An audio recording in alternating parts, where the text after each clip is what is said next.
You hear it?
Shalom Bapak Ibu Saudara yang dikasihi Tuhan.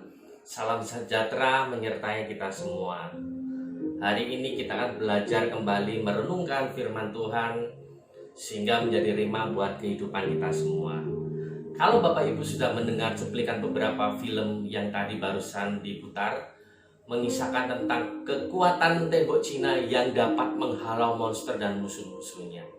Saya yakin dan percaya perlindungan Tuhan akan juga nyata bagi setiap umat percaya yang percaya kepadanya. Nah, pada hari ini kita akan bagaimana belajar supaya bagaimana kita mendapat perlindungan. Oleh sebab itu, kita lihat di dalam Alkitab, di dalam Ayub pasal pertama sampai dengan 10,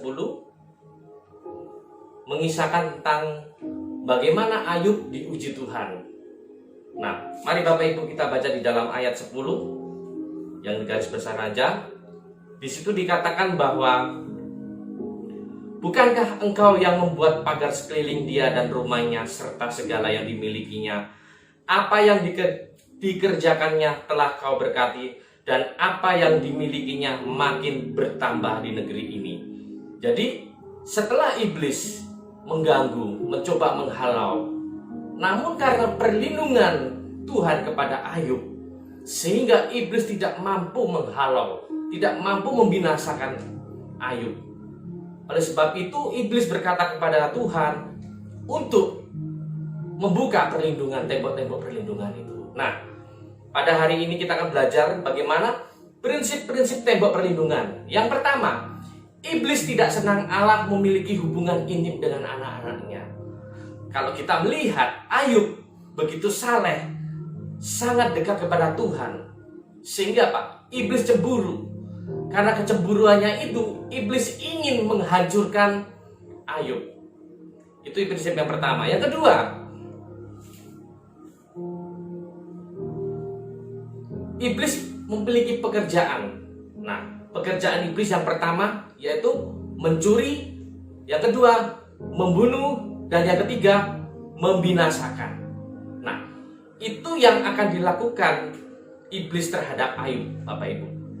Demikian juga kehidupan kita sebagai anak Tuhan di keadaan akhir-akhir zaman ini. Iblis datang hanya untuk mencuri, membunuh, dan membinasakan. Namun Tuhan Yesus datang untuk memberikan kita hidup kekal dan anugerah abadi selamanya.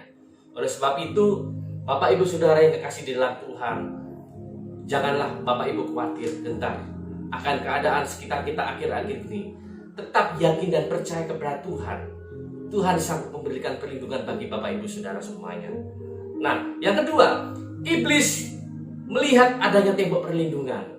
Jadi adanya tembok perlindungan itu yang membuat iblis tidak bisa masuk menyerang Ayub. Yang ketiga, Allah sanggup membangun tembok perlindungan. Tuhan sanggup memberikan perlindungan kepada Ayub. Demikian juga Bapak Ibu Saudara semua yang dikasih dalam Tuhan. Ketika kita mendekat kepada Tuhan, maka Tuhan akan berikan kita perlindungan.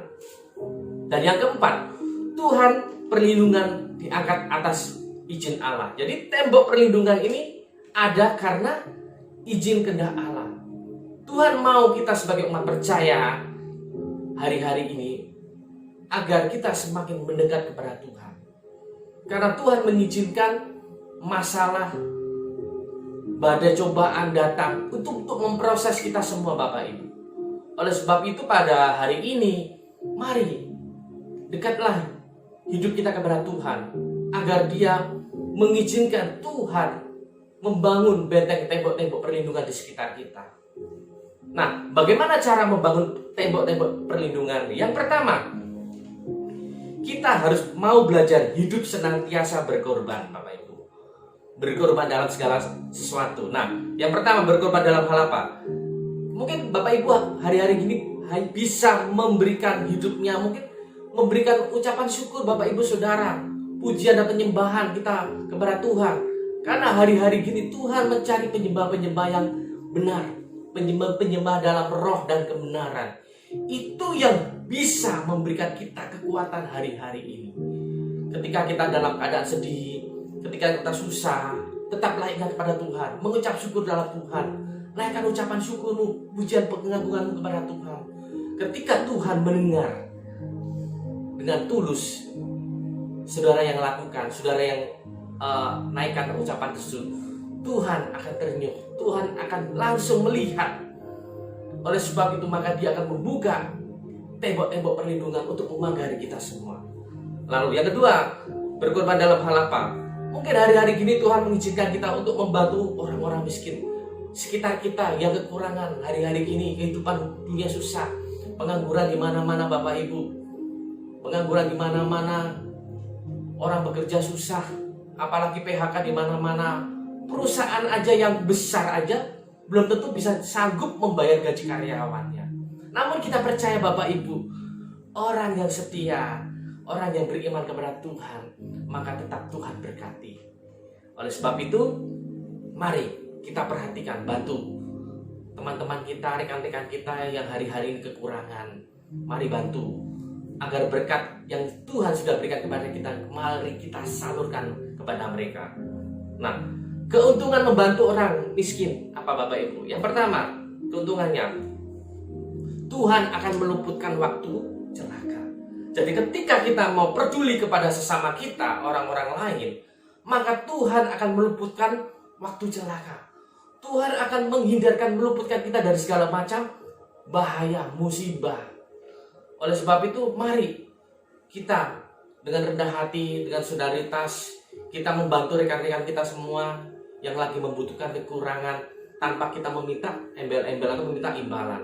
Dan yang kedua, Tuhan akan melindungi kita. Tuhan akan memagari kita. Jadi dalam 24 jam ini Tuhan akan memberikan perlindungan kita. Kalau seorang bodyguard aja ada waktu untuk mereka istirahat.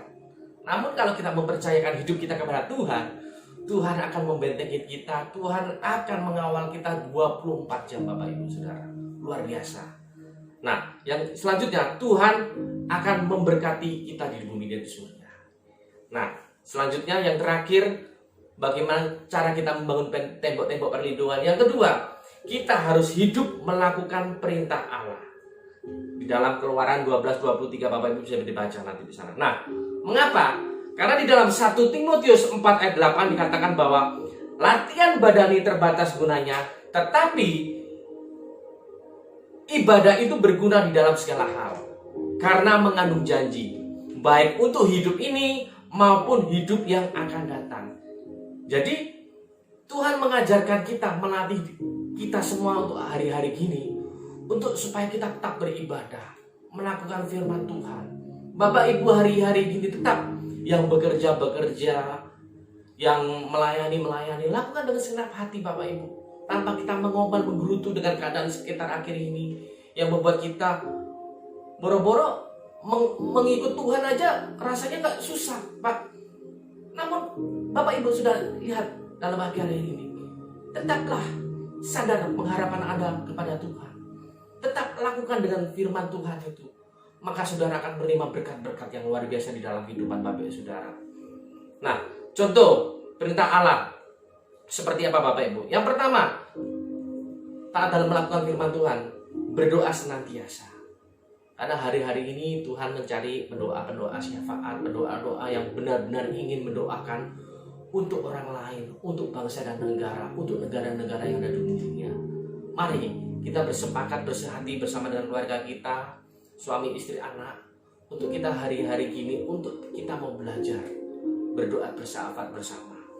Dan yang kedua, contoh perintah Allah, kita harus setia mengembalikan persepuluhan kita kepada Tuhan.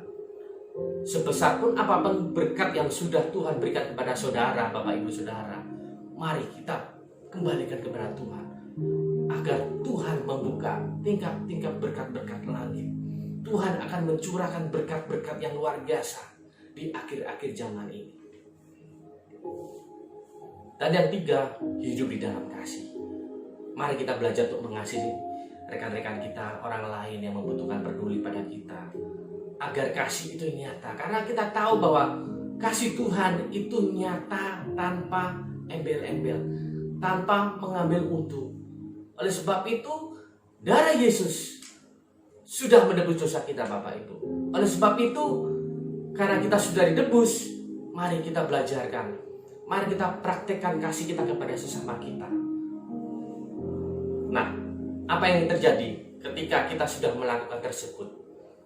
Kita lihat di ayat 12, Tuhan memberkati Ayub di dalam hidupnya, yang selanjutnya lebih jelas daripada di dalam hidupnya yang dahulu.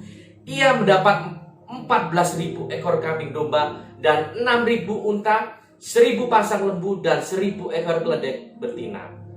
Ayat 13, ia juga mendapat 7 orang anak laki-laki dan 3 anak perempuan. Dan ayat 15, sesudah itu Ayub masih hidup 140 tahun lamanya.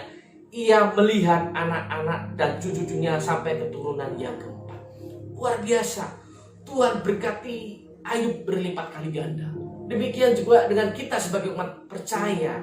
Ketika kita mau taat dan melakukan kebenaran ini, merenungkan dan mempraktikkan kehidupan setiap hari, maka Tuhan akan memberikan kita berkat-berkat yang luar biasa seperti yang Ayub alami di dalam kehidupan kita. Mari kita berdoa, Bapak Ibu. Bapak, kami ucap syukur buat hari ini. Terima kasih untuk perenungan firman. Biarlah kami mau belajar merenungkan, kami mau mengandalkan segenap hati kami. Kami mau percaya bahwa Tuhan adalah tembok perlindungan di dalam kehidupan kami, Bapak. Walaupun keadaan akhir zaman ini sangat susah, sangat membuat orang tidak bisa bergairah, sangat susah membuat orang untuk bersuka cita. Namun kami percaya, Bapak, damai sejahtera, iman, kasih, dan pengharapan itu terus mengalir dalam kehidupan kami semua, Bapak. Teruslah beracara di dalam kehidupan kami, Bu. Apapun permasalahan yang kami hadapi hari-hari ini, kami mau tetap untuk setia dan taat melakukan firman Tuhan. Dan kami mau belajar untuk melekat kepada Tuhan sepenuh hati, Bapak.